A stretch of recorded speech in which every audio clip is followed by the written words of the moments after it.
Kita jumpa kembali di Pojok Otomotif. Kali ini di sini akan menyajikan penjelasan yang mudah dimengerti mengenai mekanisme kendaraan. Kendaraan produksi massal pertama yang menggunakan DCT alias Dual Clutch Transmission adalah VW Golf R32 generasi keempat yang diluncurkan pada tahun 2003.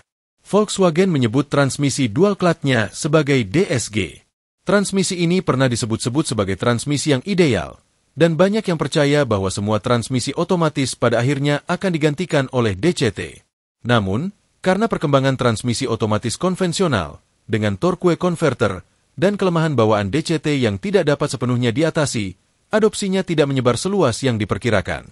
Meskipun demikian, kelemahan terbesarnya mungkin dapat diatasi di masa depan melalui hibridisasi yang bisa meningkatkan adopsinya. Video ini menjelaskan struktur dan cara kerja DCT, serta manfaat dari hibridisasi. Transmisi yang ditampilkan dalam video ini adalah DCT 6 percepatan, di mana dalam strukturnya, transmisi DCT terdiri dari bagian pemindah gigi yang memiliki struktur mirip dengan transmisi manual dan sepasang kopling. Kopling-kopling ini dioperasikan secara hidrolis pada sebagian besar kendaraan. Pertama, kita akan memahami kopling hidrolis multiplate dan mekanisme perpindahan gigi yang sangat penting untuk memahami cara kerja DCT. Kopling hidrolis multiplate terdiri dari rumah luar atau outer housing, poros dalam atau inner shaft, plat kopling atau clutch plate, plat gesek atau friction plate, dan piston hidrolis atau hydraulic piston. Poros dalam dan plat gesek saling berkaitan atau interlock, sehingga plat gesek dapat bergerak secara aksial sambil berputar bersama poros dalam. Rumah luar dan plat kopling juga saling berkaitan sehingga plat kopling dapat bergerak secara aksial sambil berputar bersama rumah luar. Ketika tidak ada tekanan hidrolis, poros dalam atau inner shaft berputar bebas, tidak mentransmisikan tenaga, sehingga rumah luar atau outer housing tetap diam. Saat tekanan hidrolis diterapkan, piston menekan plat kopling dan plat gesek sehingga terkunci, memungkinkan transfer daya dari poros dalam ke rumah luar. Selanjutnya, kita akan memahami mekanisme perpindahan gigi menggunakan contoh sederhana transmisi manual 2 percepatan. Roda gigi dipasang secara rigid pada poros input atau input shaft dan berputar sebagai satu kesatuan dengan poros tersebut. Roda gigi pada poros output atau output shaft tidak terhubung secara rigid dengan porosnya. Sleeve coupling atau clutch sleeve terhubung dengan poros output melalui spline sehingga dapat bergerak secara aksial sambil berputar sebagai satu kesatuan dengan poros. Ketika pengemudi menggerakkan tuas persneling, garpu pemindah atau shift fork akan menggerakkan sleeve coupling menuju gigi 1. Saat gigi-gigi pada sleeve coupling dan gigi 1 saling mengunci alias engage, roda gigi-gigi 1 dan poros output akan berputar sebagai satu kesatuan, mentransmisikan daya. Mekanisme ini disebut dog clutch dan digunakan pada sepeda motor dan mobil balap. Saat perpindahan gigi 1, roda gigi-gigi 2 dan poros output berputar pada kecepatan yang berbeda. Untuk berpindah ke gigi 2, kecepatan roda gigi-gigi 2 dan poros output harus disinkronkan. Pada sepeda motor dan mobil balap, pengemudi menyamakan perbedaan kecepatan ini dengan menginjak gas dan kopling. Transmisi manual dan transmisi dual clutch pada kendaraan produksi massal dilengkapi dengan mekanisme sinkronisasi yang menyamakan kecepatan poros dan roda gigi. Kembali ke DCT 6 percepatan. Tenaga mesin ditransmisikan ke poros input. Tenaga ini diteruskan ke kopling ganjil dan poros input ganjil yang mengendalikan gigi 1, 3, 5, dan gigi mundur. Tenaga juga diteruskan ke kopling genap dan poros input genap yang mengendalikan gigi 2, 4, dan 6. Roda gigi pada poros input ganjil terhubung dengan roda gigi pada poros utama ganjil atau out main shaft. Gigi 1 dan 3, serta gigi 5 dan mundur, masing-masing memiliki garpu pemindah dan aktuator pemindah sendiri. Roda gigi pada poros input genap terhubung dengan roda gigi pada poros utama genap atau even main shaft. Gigi 2 dan 4, serta gigi 6, masing-masing memiliki garpu pemindah dan aktuator pemindah sendiri. Daya dari kedua poros utama diteruskan ke poros output. Saat ini, transmisi berada pada gigi 1 dan mesin menyala, tetapi tidak ada daya yang ditransmisikan karena kedua kopling dalam posisi terbuka atau disengage.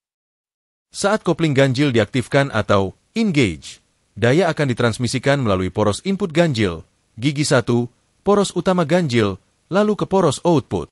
Ketika kendaraan berjalan pada gigi 1, sistem mengaktifkan aktuator untuk memasukkan gigi 2 pada poros utama genap. Karena kopling genap dalam posisi terbuka, poros utama genap dan poros input genap tidak berpartisipasi dalam transmisi daya. Untuk berpindah ke gigi 2, sistem membuka kopling ganjil dan secara bersamaan menutup kopling genap. Karena tidak ada perpindahan gigi yang diperlukan, perpindahan gigi terjadi secara instan. Ini adalah keunggulan terbesar DCT. Selama proses buka tutup kopling, sistem secara singkat mengurangi kecepatan mesin untuk mengurangi hentakan perpindahan gigi atau shift shocks.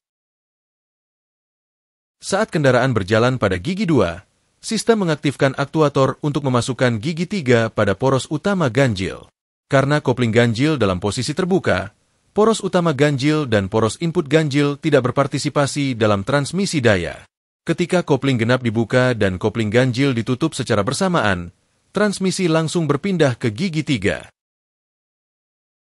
Dengan cara ini, saat naik gigi atau upshift, gigi berikutnya selalu siap sedia pada poros utama, memungkinkan perpindahan gigi dari gigi 1 ke 6.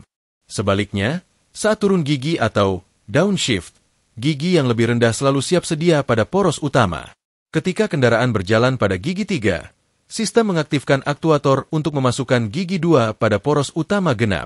Dengan perpindahan kopling, transmisi turun ke gigi 2, dan saat kendaraan berjalan pada gigi 2, sistem memasukkan gigi 1 pada poros utama ganjil. Selama perpindahan kopling, sistem secara singkat menaikkan kecepatan mesin untuk mengurangi hentakan perpindahan gigi. Transmisi DCT dalam demonstrasi ini cukup besar karena komponen-komponennya disusun secara mendatar untuk tujuan penjelasan. Pada DCT produksi massal, kedua kopling dan poros input disusun secara koaksial untuk membuat unit lebih ringkas. Poros input ganjil memiliki bentuk berongga, dan poros input genap berjalan di dalamnya.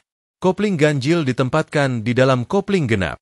Konfigurasi ini memungkinkan unit perpindahan gigi ganjil dan genap disusun secara bergantian, membuat transmisi lebih ringkas.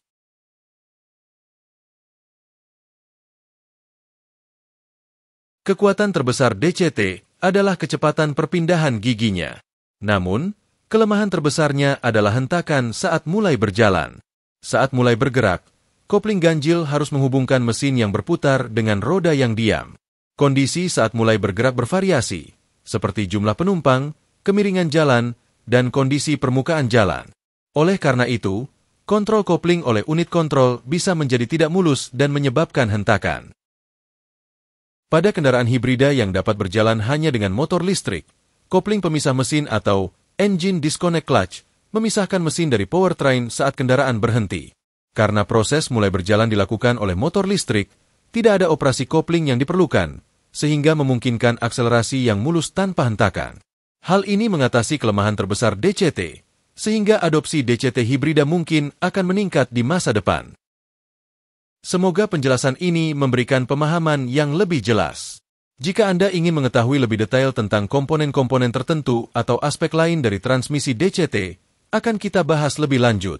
Sekian dan sampai jumpa dan jangan lupa untuk like dan subscribe-nya.